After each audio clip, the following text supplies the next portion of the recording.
Hi, gang. Bob Boving here with The Mystery Project and the next episode of Peggy Delaney, written by James W. Nichol. It seems that Peggy's new romance with Carlos is over.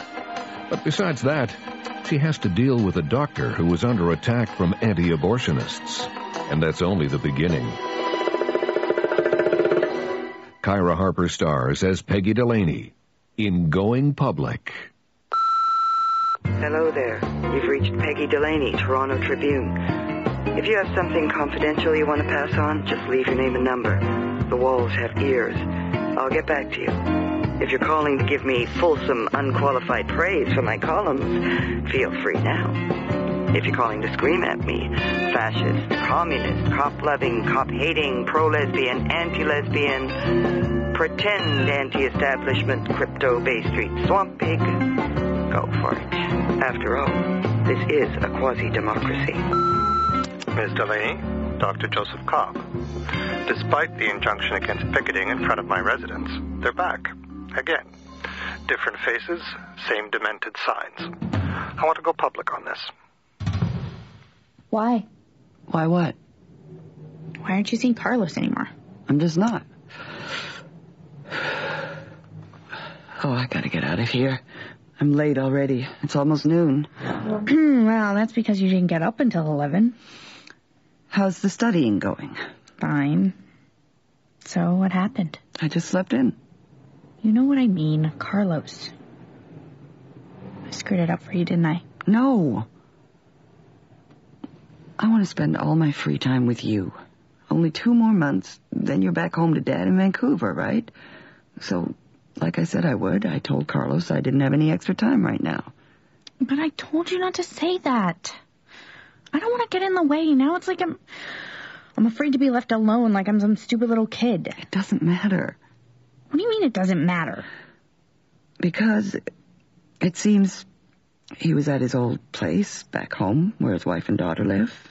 He was there to pick his kid up and do, I don't know, some father-daughter thing, take her skating. Anyway, I guess his wife was there too, and Carlos was overcome with nostalgia. Pardon? He's moved back in with his wife. Oh. I'm sorry. Don't be. Actually, it's perfect. If he doesn't know what he's doing, what he really wants, then why should I waste my time, right? Uh-huh. Sammy, you've been fed twice. Please, shut up. So, it's good. You're not upset or anything? I think so. Yeah, I've learned something, Mom. Since I've been here living with you anyway. What's that? Well, just as stupid as it is. Irrational, I mean. I do feel afraid sometimes about how you feel about me and where I stand with you, you know. But now, well, at least I know they're stupid feelings. It's not what's really happening. It's just how I feel. Oh, sweetheart. No, but it's good to know that. Yeah, it is. Well, that's the legacy alcoholics give their kids. They make the world a scary, untrustworthy place. Oh, you don't drink anymore? I know. Know what I found out? What? Despite all that, well, despite me, the ties between us are really, really strong, aren't they? Uh-huh. Uh-huh. I feel so lucky.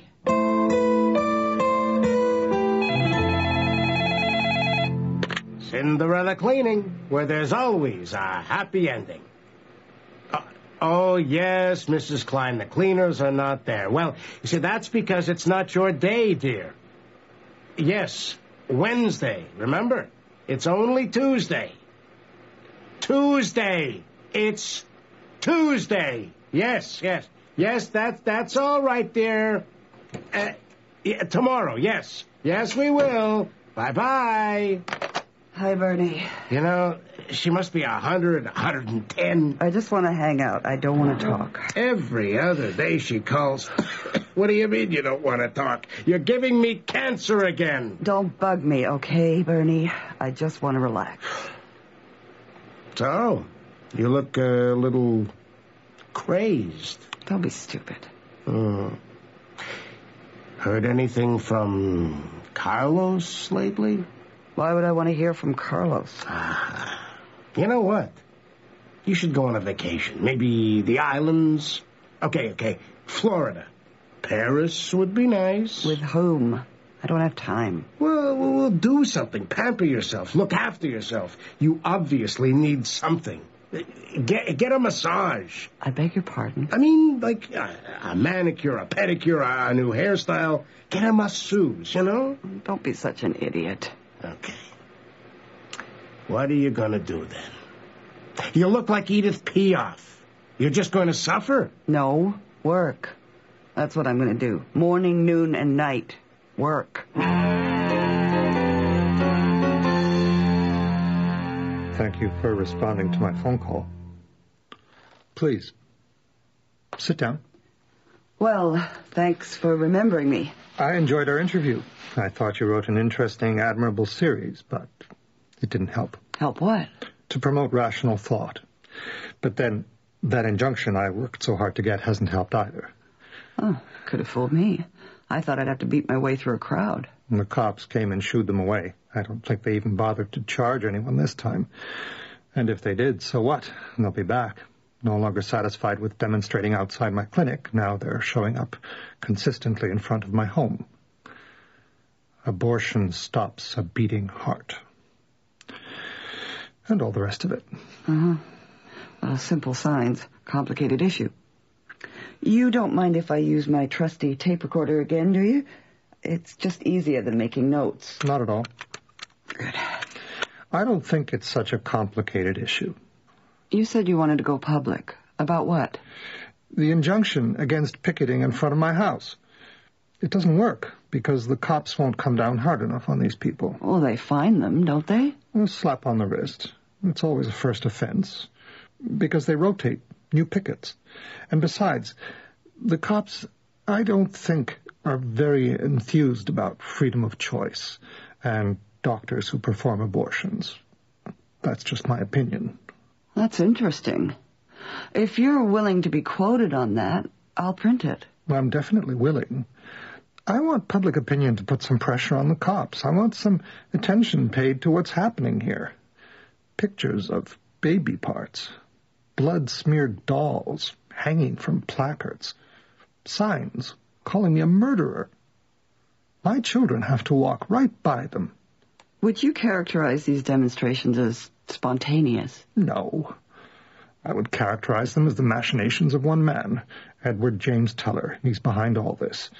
And he's a psychopath, as far as I'm concerned. He scares the hell out of me. I interviewed him. I know you did. Oh, hello. I didn't know you were home, Joseph. Some crazies showed up just after you left with the kids. About 8 of them. Again? Oh, God. This is Peggy Delaney. You remember Toronto Tribune articles? Oh, yes, of course. How do you do? Hi. My wife, Caroline. I thought you were going to the club. Yes, I did. But your class doesn't start until 10:30, does it? It's just 10:20 now. I changed my mind. I just didn't feel like Tai Chi today for some reason. I see. Was Mel there? I think so. Well, he usually works out at the club every morning, doesn't he? I'll talk to you later. It was nice meeting you. Oh, nice meeting you, too. I think that's gross, picketing in front of that doctor's house. So does he. You know, you're turning that cat into the world's biggest suck. Well, he likes his chin scratched. He likes everything scratched. Those people make me sick. It's not like they're going to adopt all those children they want born. They're so hypocritical. You believe in freedom of choice, don't you? No, I don't believe in it like it was an article of faith. Abortions make me feel just sad. So for me, it's not even close to a belief. I agree women should be free to choose. I mean, it's better than coercion of any kind, legal or otherwise. But something deep in our lives is really screwed up, you know?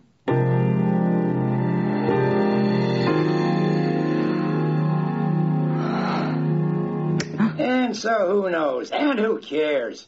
7 o'clock on a Wednesday morning. It's gray. It's snowing. It's minus 15 Celsius. And the wind chill is frozen the unmentionables off an infinite number of brass monkeys. Good morning, Toronto. Oh, God. Top of the news. Toronto's 6th homicide of the year. An operator of an abortion clinic on Gerrard Street East, Dr. Joseph Cobb, was shot through his own living room window last night. What?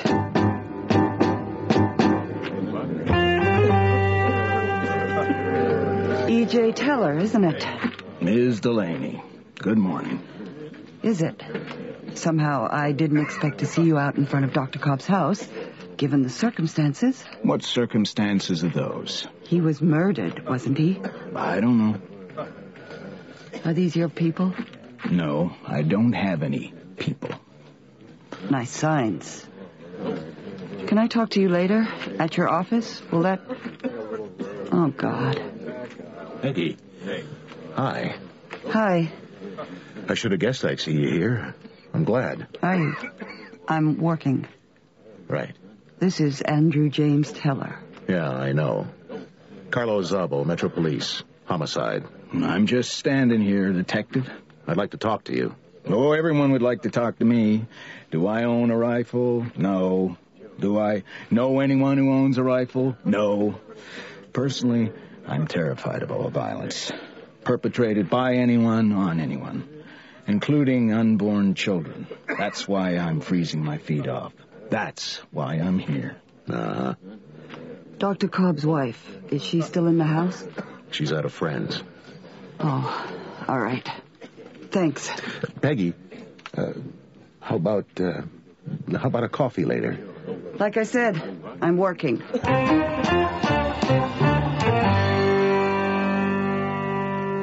Hello? She says she'd like to, but the police have asked her not to talk to reporters. Well, thanks anyway. I didn't really expect to see her. I just wanted her to know that I'm terribly sorry. I think she knows that. It was actually Dr. Cobb's partner who told me Caroline was here. Mel? Yes. He was at the house this morning talking to police. He seems very distraught. Why wouldn't he be? He told me that Caroline's sister had picked up the children and that Caroline had come over here. Caroline and I have been best friends forever. And Mel? How far back does he go? Well, I'm not sure.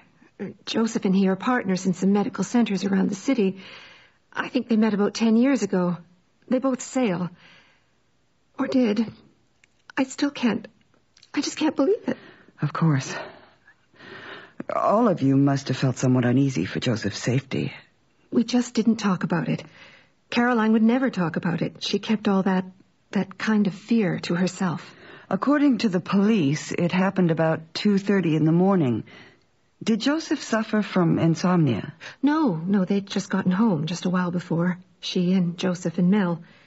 They'd been out somewhere, talking or something, probably about business. I'm not sure. Caroline said she went up to bed and Joseph was having a nightcap, I guess. With Mel? No, he'd left. He'd just dropped them off and then he went home.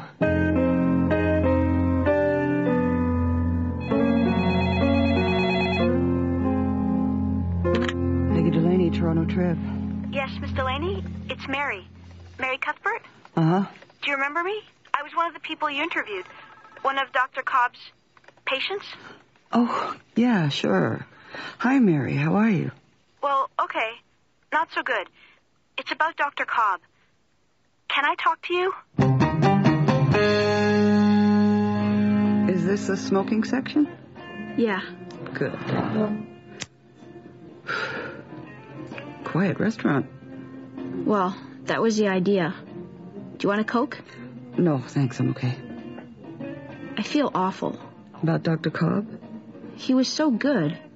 He understood what I was going through. Not like my mother or Dougie. And those people outside screaming at me, sticking pamphlets in my hands and their signs in my face. Dr. Cobb, I felt he knew all about me. All the mixed up things I was feeling. Half of them I didn't even know how to put into words. I remember you told me. You wanted to make something of your life first so that when you did have a child, it would have a mother who was happy with herself. I still feel that way. But it wasn't easy to do. It was horrible. Horrible. I think of that baby all the time. So, are you still in school? My last year. Peggy, that's not why. Why I wanted to talk to you. It's Dougie. Oh? He said he was okay with it and everything. Yeah, I remember that. But he wasn't. Not really. And afterwards, he just got weirder and weirder. He claimed that it was his baby, too. That I killed his baby and never had anything to say about it. One night, he started to cry.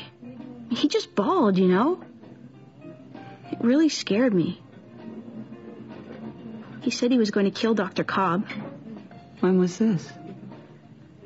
About 3, almost 4 months ago. He started calling me Poison Mary.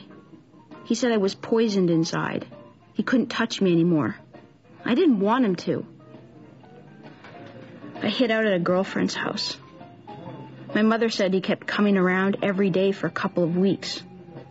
He'd just sit out front of our place in his car. Lots of people make threats. They don't really mean them. I never went back home.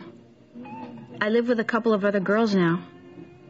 My mother called me 2 nights ago to tell me he'd left a message for me on her answering machine. I listened to it. He said, "Mary, guess what? I'm performing abortions now. 2. What are you doing? Just looking through these old tapes for an interview I did a few months ago. Oh, you should file them. By date or something. Yeah, I should. Oh, got it. Got what? My conversation with the boyfriend of this girl who was getting an abortion at Dr. Cobb's clinic last year. Was he the dad of... Of whatever Dr. Cobb sucked out of her and flushed down the sink? God. Yeah. He was the father. I'm used to taping things anyway. Demonstrating, you know. I work at Z Electronics. Out on the Danforth? Uh-huh. Well, it's just a help for me. I can concentrate on the person I'm talking to without having to scribble down notes. So, Mary goes in on Thursday. That's right. How do you feel about it? I think it's good. She's only 17. Even though I turned 22 this November, you know. But it's her choice. It should be. It's her body. And she's smart. You know, she doesn't want to quit school or anything. And I have to work all the time. So it just wouldn't be fair. I mean, to her. To stay home with the baby or for the baby to be at her mother's all the time, like, wouldn't be much of a life, would it? Besides, it's just like, it's hardly anything right now. It's just kind of like a little blood clot or something, you know? Like getting a pimple removed or something like that. So, you're okay with it? Doesn't bother me. What's happening now? I think he got up to get a beer or something. So why did you want to listen to that? I was just trying to remember him. What he looked like. Douglas Shepard.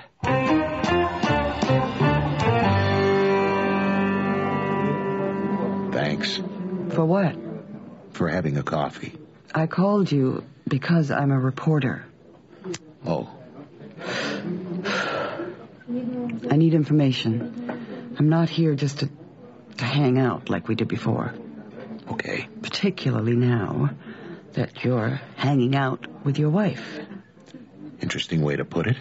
When I said goodbye, I meant it. I can see that. So, what's new with the investigation? Not much. A couple of vague descriptions from an old man out walking his dog who noticed 2 vehicles late that night. A pickup truck, possibly dark blue, possibly dark green, possibly black. And a car, some old gas guzzler. Partial plate, a 9 and the letter T in any order. Terrific. Yeah. Same MO as the sniper in Winnipeg and down in the States, though. One guy, a specialist.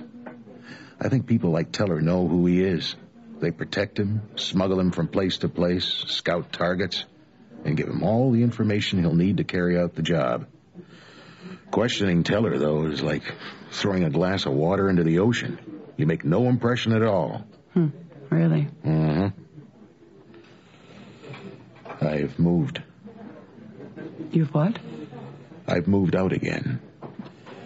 It was just crazy to think my wife and I could ever make it work again. It'll never work again. Oh. Am I supposed to be happy about that? No. I don't know. You bounce around a lot, Carlos. You know, you never did tell me what it was. Why you left in the first place. You just said you and Julie weren't getting along. Yeah, well, I'll tell you sometime. It has to do with a cop who spent way too much time away from his wife and his kid. And some other man his wife met, who comforted her, more or less, when her husband wasn't around. It has to do with that. Ah. Not the kind of story you want to tell a woman you're trying to impress, you know. You're a stupid fool. Yeah, that too. I mean, to think I'd care about something like that. Why would you think that? Why do men think anything? We just do. That's all. Carlos. What? I'm sorry about all that. I mean, I really am. Okay. Thanks. I feel kind of stupid right now. I like it when you feel kind of stupid. Instead of the big, tough front, you know? Uh-huh. Carlos. What? Well, it's just about Dr. Cobb's wife, Caroline, and his business partner. I think it's the same thing. I think there's something between them. You do? And maybe Dr. Cobb knew, and he accused them that night. Well, they probably denied it, and then afterwards, this Mel White, he drove Caroline and Joseph home, right? No. Cobb had been drinking, but he refused the ride. He went home alone, in a cab. Okay, so White drives Caroline home. She goes to bed. Dr. Cobb wanders around the house, unable to sleep. His life in a total mess. And then White sneaks back to the house, and making it look like the work of that international sniper guy, he kills him. Nope. No? Off the record, Mrs. Cobb did volunteer some information along that line. Except she wasn't having an affair with his partner. Dr. Cobb just thought she was. He was paranoid about it. He did accuse them that night. They did try to convince him otherwise, but they couldn't change his mind. Besides, White has an alibi. Oh? Dr. Cobb was shot at approximately 2:35 a.m. The neighbor next door and the old man both heard the shot. A nurse had called White at 1:30 a.m. while he was driving Caroline home. A patient of his at Sunnybrook had just gone into cardiac arrest. White arrived at the hospital at 2 a.m. He was there until 4 in the morning. He's in there. In the store, isn't he? Mm-hmm. Yeah. Selling stereos. What did he say? That he was sorry to hear about Dr. Cobb. Well, I told him I was just going around getting reactions from all the people I'd interviewed before. How did he look? Normal, I guess. I don't know. He asked if I'd seen you. Oh, God. What did you say? I said not yet, but I'm planning to. Any message for her? His eyes suddenly went all kind of teary. He said, tell her I loved her. That just makes me feel so sick. Well, anyway, I'm sure the cops will be checking out everybody who might have had a grudge of some kind against Dr. Cobb. I'll give him Doug's name. I'm kind of surprised. What? That he's driving his pride and joy. That's how I knew he was there. See that powder blue Pontiac? It's a 57. He usually keeps it under a tarp in the garage behind his place. He hardly ever drives it. What does he usually drive? A Ford. An old Grand Marquis. It's kind of like a tank. Is it?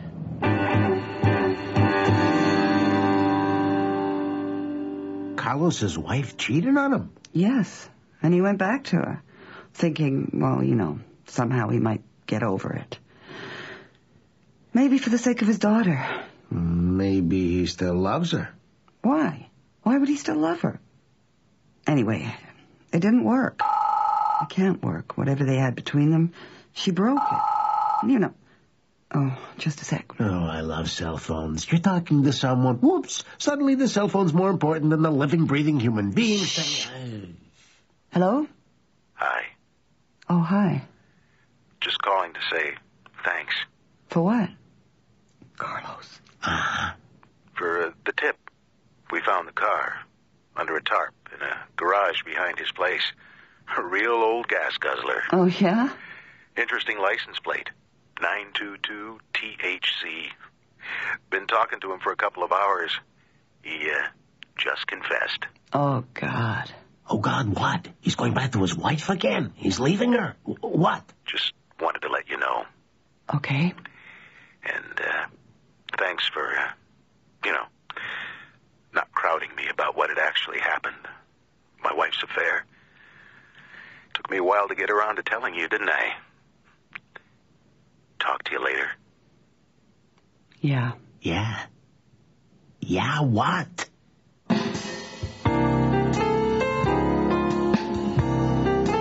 You have been listening to Going Public, this week's episode of Peggy Delaney by James W. Nichol. Featured in the cast tonight, Kyra Harper as Peggy, Katerina Scarsone as Amber, John Stalker as Bernie Schneiderman, George Bouza as Detective Carlos Zavo, Peter Dvorsky as Dr. Joseph Cobb, Kate Trotter as Caroline Cobb, Ray Landry as Edward James Teller, Deborah Tennant as Joan Terschel, Samantha Reynolds as Mary Cuthbert, Sean Matheson as Doug Shepard, and James D. Morris as the Radio Morning Man. The music was composed and conducted by Milan Kimlicka. The recording engineer was Drago Grandich. Sound effects were by Matt Wilcott. The program was produced and directed in Toronto by Bill Howell. Cassettes of the first Peggy Delaney series are now available at all bookstores in your neighborhood, as well as your local library. I'm Bob Boving, thanking you for listening and inviting your comments.